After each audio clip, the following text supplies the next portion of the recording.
Сега рязко сменяме темата. В петък в предаването Панорама на Българската национална телевизия президентът Росен Плевнелиев обясни отказа си да присъства на парада на победата на 9 май в Москва с това, че иска външната ни политика като 16-та република да остане в миналото. Това е цитат. Така, това озадачи доста младите хора, които едва ли помнят тези щрихи от миналото.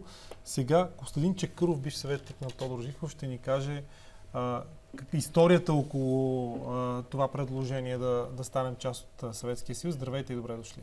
Благодаря. И именно предложение, може ли да ме представите на публиката като комунист на свободна практика? Така ли? Комунист на свободна практика? Да, защото не. Шегувам се, разбира се, но нашата партия има ново ръководство, младежко. Павел Иванов, даже бих ви препоръчал да го поканите. Енергично, младо ръководство. Аз бях председател до 2013 година, но по законите на естествените закони на живота и на политиката, така предизвикахме промяна, обсъдихме и така нататък. Така че аз за себе си, затова казвам, че съм вече комунист на свободна практика. И съм в този смисъл по-свободен. Вижте, това е безотговорно изказване на Росен Плевнелиев, за кой ли път го прави. И аз, ако съм на американския посланик, ще го извика и ще му забраня да говоря, защото след всяко изказване увеличава броя на русофилите. След всяко изказване той увеличава техния брой, защото първо му знаят биографията на това момче. Значи той е от една фамилия, която са били, да не кажа така друга дума, но са правили биберонки на комунистическата власт и на комунистическата партия. Баща му беше една партийна шушумига в Благоевград, беше завеждащ сектор образование и култура. Правеше декади на сега. Само леко с езика. Да запазим добрия тон. Чакай сега, той пази ли го добрия тон? Той спазва ли го? Непрекъснато ругае комунистите и ченгетата. Той непрекъснато ругае комунистите и ченгетата. Извинявам се, не можеш да спазиш добрия тон. Мен ще ми писна от хора, които си пишат биографиите. Извинявам се, но това президент, че ако мен ме питат, по-добре за президента, по-добре, съзнателно го казвам, да бъде генерал Христо Луков. Герой от Първата световна война, водач на български национален, съратник на Хитлер, но е чист играч, има чиста биография. Сега те си пренаписват биографиите. И ние страдаме 30-25 години, страдаме от хора, които си пренаписват биографиите. И всичките решения, антинационални, антибългарски, ги взимат, за да докажат колко са правоверни. Извинявам се. Сега те искат да бъдат верни на англосаксонските ценности. Извън личните качества и недостатъци на човека, за когото говорите, това, което той каза, има все пак някакъв резон. Това не са лични качества, това са политически. Когато ръководиш хора, отговаряш за съдбата на една държава, това не са лични качества. Вие мислите така. Бойко Борисов вчера даде интервю за една телевизия, за BTV и каза, че дава висока оценка на Росен това си не го рата, той го предлага, естествено, че даде висока оценка. Да изчерпим това. Кажете обаче за 16-та република. Каква е истината там? Това е една легенда, един мит, който си го измислиха. Не, да покажат решение, освен един кафански разговор в пленума на Централния комитет 63-4 година, когато се говори за присъединяване като 16-та република. Малко ни е времето, аз съм, може би, един от много малкото хора, да не кажа, и то далеч след 10 ноември Живков ми разказва цялата история. България е победена страна Втората световна война, победена, и на нея предстои да бъдат взети територии. Много сериозно. Гърция иска претенции за целите Родопи до Пловдив, Югославия иска Пиринска Македония и Благоевградски и Кюстендилски окръг. Така. Обаче с наместа на личното доверено лице на Сталин Георги Димитров, България не губи нито една педи от своите територии.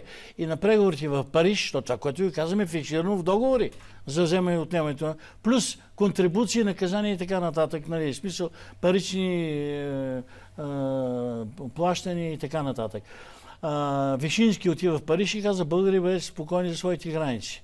И България успява действително с мощната подкрепа на Сталин, успява да оцелее България да загуби територия. Пловдив трябваше да има статут на международен град. Той е имал специални интереси като имперски на Съветския съюз тогава. Да не говорим за това. Кажете, 63-та все пак на ЦК на БКП заседанието, Тодор Живков казва: суверенитета хората го разбират като това да има какво да се яде. Сега малко грубо цитирам думите му. Точно. И говори за сливане с Съветския съюз. Точно така. Сега ще ви кажа какво става. България тогава се скарва Тито и Сталин и това е много добър ход за нас, тъй като осуетяваме, спираме претенциите на Югославия към България, териториалните. Сега, по техни данни за Парижката мирна конференция, те казват, че ние сме убили 40 000 души като окупатори. Ние сме окупатори в Гърция и в Югославия. Имаме 4 дивизии, един въздушен полк в Ниш и няколко тежко-картечни дружини. Така, сега може би не са 40, по наши полицейски данни са по-малко, но всеки гледа да надува жертвите. По наши полицейски данни на царската полиция, около 10-15 хиляди души, но това е достатъчно. Тогава Чърчил да заяви, че българите трябва да бъдат наказани, защото те са един народ, който рекрутира непрекъснато избира. Това е много лоши спомени от Първата световна война. Да, както и да е. Дайте конкретно за... Сега, значи, това, че Сталин и Тито си обтягат отношенията си, стига там, че Сталин планира няколко опита за убийство. Много сериозни срещу Тито. Това ни спасява от претенциите, които те имат. Но след смъртта на Сталин, 1953 година, Хрущов, една от първите му задачи е да сдобри отношенията с Югославия. Едно от първите посещения, а първото посещение на Хрущов зад граница е в Белград. По това време Югославия става планетарна сила. Значи веднъж като победите, втори път като територия, много добри отношения с Англия и Съединени щати, става движението на необвързаните над 100-120 страни стават председатели, тя става огромен, могъщ политически фактор. И Хрущов тръгва да стопли отношения с тях. Появява се една фигура, маршал Березов, който по времето на Втората световна война е генерал-полковник, той действа на фронта на Балканите, той е личен боен другар на Тито. И Тито 59-та, 60-та, 61-та започва да се връща много към ревизията на границите с България. Така, сега България е никоя. Тя няма нито икономика, нито има тегло в международен план и така нататък. И той поставя въпроса на много да се преразгледат граници, разбира се, на основата на референдум. А един референдум, каже ли се от Москва и от София, безуспешно, без никакво съмнение, това ще да доведе до тая територия да премине към Македония. Торожук изпада в паника. Той няма никакъв кос. Нито военен, нито нищо няма. Ние нямаме капитал. Политически капитал нямаме, за да се борим с Титова Югославия. По това време, пак казвам, това е световна фигура след Втората световна война. Така. И той тук започва да убеждава Хрущов, измислена политическа схема, че ако ние сме 16-та република, която никой не му го иска, ще направим транспортен коридор, митнически коридор, християнски коридор с Гърция, ще излезем на Бяло море, съветската държава и така нататък. Сега той предлага чист блъф нещо, което никой не го иска. Сега Хрущов 2 пъти го спира. Вика, даже думите му били: Тодоре, 160-та посрещам като държавен глава, защото ако станеш, вика, влезеш в състава на тая държава, ти, вика, ще бъдеш по-малко, вика, от твоето значение от секретар на обком. Защото ние ще бъдем 7-8 милиона, нищо. Така. Това говорене, той го пробва, блафира. Хрущов вижда, че това е на крайна мярка. Християнска ос и така нататък. Той започва да му с Гърция, т.е. към Бялото море, към Солун и така нататък. Ще увеличим възможностите, само и само да спасим прекрояването на българските граници. Ние нямаме друг ресурс. Не може да се опънем нито икономически, нито военно. България е 59-та, а Съветски съюз е първата водородна бомба, първия спътник, огромен авторитет. А защо целият този блъв, както го наричате вие, се крие от обществото тогава? Сега, за съкратени с всичките. Да. Крие се, защото това е политическа игра. Сега, политическа игра, намерете ми решение, като се почне от едно ТКЗС до правителство, но конкретно нормативно решение. Той си подготвя политическия тил като говорене, така като отива там да каже: ето бе, ние сме готови да станем 16-та република в един механизъм. Второто, което е, по това време ние имаме техните благословия, пазари и суровини. Нямаме машини, а се нуждаем от кредити. Големите удари, които прави 61-2 година, Живков залага и златото и така нататък, да хвани голям кредит, да купи машини от Запад. Цялата българска индустрия, леката промишленост, ние правим точно в този момент. Значи ще ни дават суровини, дават ние пазари. Нямаше технологията. По този начин взима и технологията. Сега, той много добре разбира, че едно такова решение ще бъде посрещано националистично и на него му трябва говорене. Такова говорене, където сега 5 пъти по-силно си говори за европейските ценности, за Брюксел и така нататък. В този смисъл, хайде да започнем за тази 16-та република, защото 72-та, пак в разговори с Брежнев, той пак направи пляно. Ние се нуждаем от единна кръвоносна система, от единна белодробна система. Едно говорене, което срещу това говорене получавахме огромни субсидии, такива, каквито никога в историята Съветски съюз плащаше, за да бъде обичан. Няма да има такъв период. Само носи тук едно число да ви кажа за какво става дума, тъй като най-актуална е енергетиката. Значи, те ни построиха топлоцентралите, дадаха ни въглища от Донбас, направиха ни ядрената централа, по голямата електропреносна система МИР, минаваща през Югославия, през Украйна, ни даваха 4 милиарда киловата годишно, от които 1 милиард пробвахме ние и я даваха на каква цена? 2 копейки. По курса това е по-малко от 1 стотинка. А от тия 4 милиарда 3 продадахме на Турция за 6 цента. За 6 цента, така. Хайде сега по този начин, тъй като това е актуално, нося ви постановление, документ с цял комплект нареди мога да дам. Ползваната електроенергия в рамките и така се заплаща по 2 стотинки и 2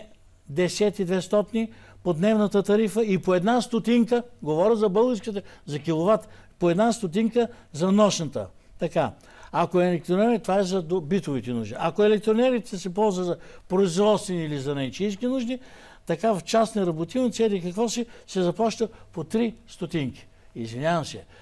За България на базата на тази енергетика, топлина, осветление, ток и така нататък, между 5 и 8% плащаше българи консумативи от месечното си възнаграждение, което беше между 200 и 240 лева. Айде кажете ми друг такъв период. Ето ви политическа постановка, която води себе си крупни успехи, крупни материални изгоди носи. Кой няма да отиде на такова говорене и това, което е казал Живко? В крайна на края всичко е консумация. Сега като сме станали васал и имаме над себе си чорбаджия в лицето на Брюксел, какво сме спечели? Нищо. Ето това искам да ви питам. На времето, макар и чисто юридически да бяхме суверенна държава, бяхме най-верният сателит на Съветския съюз. Да. Сега е в другата крайност, както вие твърдите. Къде е истинският интерес на България? Истинският интерес на България са там, където са интересни на Чърчил. Няма вечни приятели, има вечни интереси. Аз искам да запитам президентчето. Имахме 4000 танка с учебници. Най-голямата танкова армия в Европа беше нашата. Къде са танковете? Колко са сега? Той пък с какво е отговорен за това? Главно командваш. Чакайте, това в предишните десетилетия назад. Добре, сега той прави оценки какъв агресор са, колко са лоши, колко са заплаха за нас, каква е хибридна война. Ние имахме 4 ракетни бригади с ракети, които можеха да поразят цяла Европа. Нямахме ядрени бомби, ядрени заряди, извинявам се, защото Тодор Живков не разрешаваше, но в Айтос, сега не издавам, защото руснаци са на ти с тази материя, не издавам тайна, имаше релсов път, имаше климатични, там трябваше да се складират в случай на опасност от ядрено нападение, там трябваше ядрените заряди.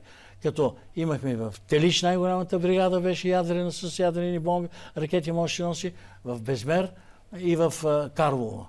Айде кажете къде са сега нашите ракети? Разрушиха ги нашите. Кой? Нали не има нови съюзници с евроатлантически ценности? Извинявам се. Имахме 160 хилядна армия. Къде е колко е армията сега? 20 хиляди.